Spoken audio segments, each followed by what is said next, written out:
ঘরোয়া রান্না উইথ ব্লগে সবাইকে স্বাগত জানাই। আজ ক্রিসমাস স্পেশাল ডিম ছাড়াই কেক বানিয়ে দেখাবো, যেটা বাড়িতে থাকা উপকরণ দিয়ে আপনারা খুব সহজে বানিয়ে নিতে পারবেন। চলুন তাহলে রেসিপিটি শুরু করা যাক। তার জন্য এখানে দেখুন, সবার প্রথমে মিক্সির জারের মধ্যে সুজি দিয়ে দেব 2 কাপ।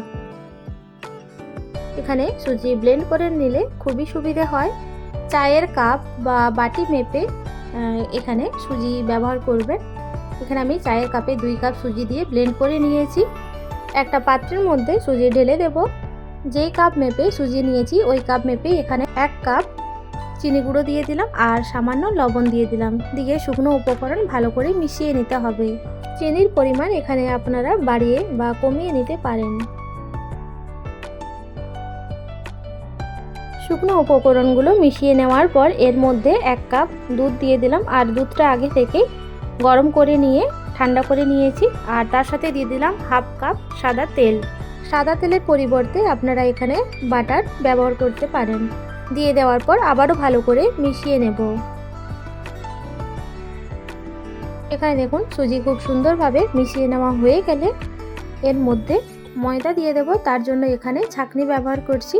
1 কাপ ময়দা, 1/2 চা চামচ বেকিং পাউডার আর 1/2 চা চামচেরও কম বেকিং সোডা দিয়ে ভালো করে চেলে নিতে হবে। চেলে নিলে উপকরণগুলো খুব সুন্দরভাবে মিশিয়ে যায়।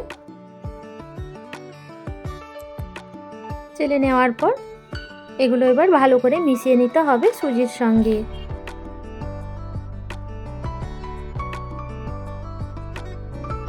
ভালো করে মিশিয়ে নেওয়ার পর এর মধ্যে আবারও 1/2 কাপ দুধ দিয়ে দিলাম। দুধটা অল্প পরিমাণ দিলাম, দিয়ে আবার ভালো করে মিশিয়ে নেব। এরপর এর মধ্যে দিয়ে দেব 3 চামচ ডেসিকেটেড কোকোনাট। আপনারা চাইলে এখানে ফ্রেশ কোকোনাটও ব্যবহার করতে পারেন, আবার চাইলেও নাও দিতে পারেন, এটা অপশনাল। দিয়ে দেওয়ার পর আবারও ভালো করে সব কিছু মিশিয়ে নিতে হবে।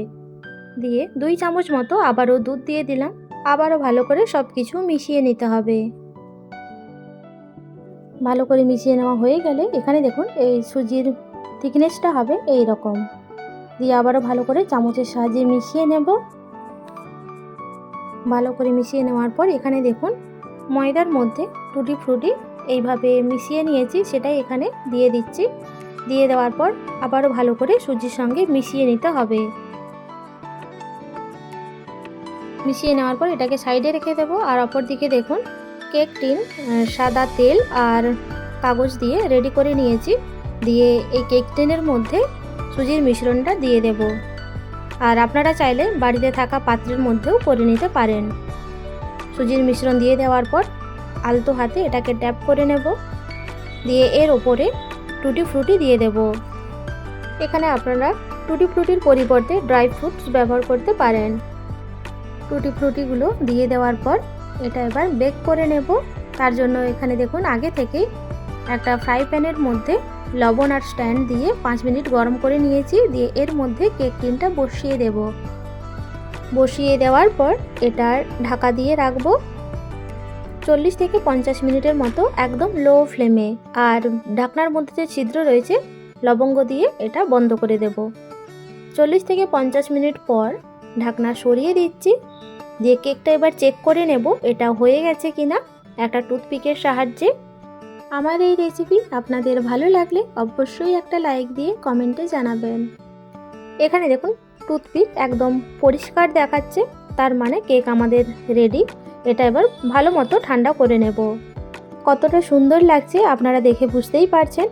আপনারাও খুব সহজে বাড়িতে এইভাবে কেক বানিয়ে নিতে পারবেন। কেক ভালো মতো ঠান্ডা হয়ে গিয়েছে। এটা এবার অন্য একটা পাত্রের মধ্যে নিয়ে নেব। আর এই কাগজটা দেওয়ার জন্য কেকটা নিচে থেকে লেগেও যায় না, খুব সুন্দরভাবে উঠে আসে। আর এই কাগজটা সরিয়ে নেব।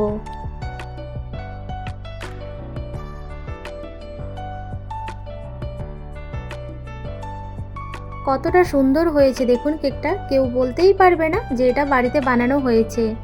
দোকান থেকে না কিনে আপনারাও খুব সহজে বাড়িতে থাকা কয়েকটি উপকরণ দিয়ে বানিয়ে নিতে পারবেন। এই কেকের টেক্সচারটা কেমন সেটাই আপনাদেরকে কেটে দেখাচ্ছি।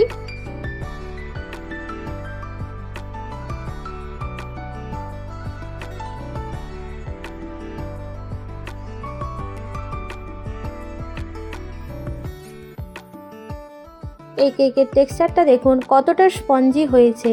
ডিম ছাড়াই যে এত সুন্দর স্পঞ্জি কেক বানিয়ে নেওয়া যায় তা আপনারা দেখে বুঝতেই পারছেন। রেসিপিটি ভালো লাগলে অবশ্যই একটা লাইক দিয়ে কমেন্টে জানাবেন। আজ তাহলে এই পর্যন্ত, দেখা হবে নতুন একটা রেসিপি নিয়ে। সবাই ভালো থাকবেন, সুস্থ থাকবেন।